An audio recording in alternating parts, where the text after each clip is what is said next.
Well, I think, Sean, that's one of the things that people have a hard time with when it comes to politicians is it's perceived that a lot of these politicians don't have to live with the result of the laws they're implementing. You know, you think about that with regards to healthcare several years ago and the big fiasco that became. You think about it when it comes to sending our sons and daughters to war. It's like, you've never been to war.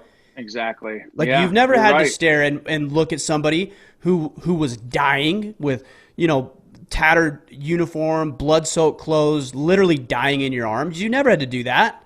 So how do you have the right to sentence somebody else to that fate? You know, and I think that's one of the biggest frustrations and points of contention with a lot of people.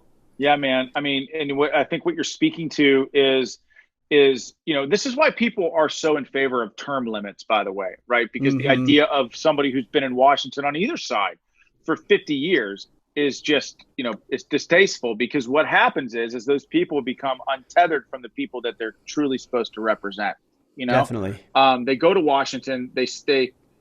If you've been to Washington D.C., it's intoxicating, man. It is the power center of the entire world, and you It's imagine, interesting like, because I only went. I've been once since we moved here to the East Coast, and we were invited there, and we actually took a tour of the Senate building. And oh, you're cool. right.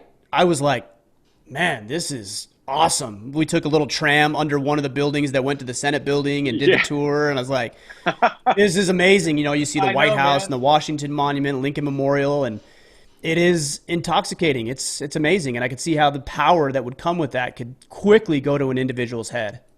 Absolutely, especially when you have people, sort of the press and staff, all following you around, and Yes, yes, yes, yes, yes. yes, and like, this is what, I can't remember the quote, but it's something about power. Abraham Lincoln said it, like, absolute power corrupts absolutely. You know, Sure. um, again, harken back to my point about leaders. You know, if you haven't, like, I use me as an example, and I hate to do that because I don't like talking about me. But, like, I had power, right? And at 24 years old, as an infantry platoon leader, right?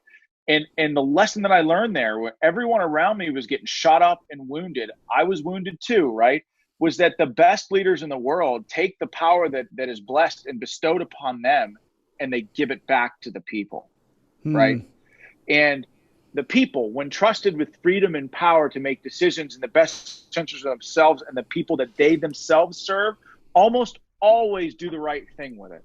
And when you empower people to do the right thing, and you trust people with leadership and power, this country and military units, in my case, can do extraordinary things. But I also think the people of this country can do extraordinary things.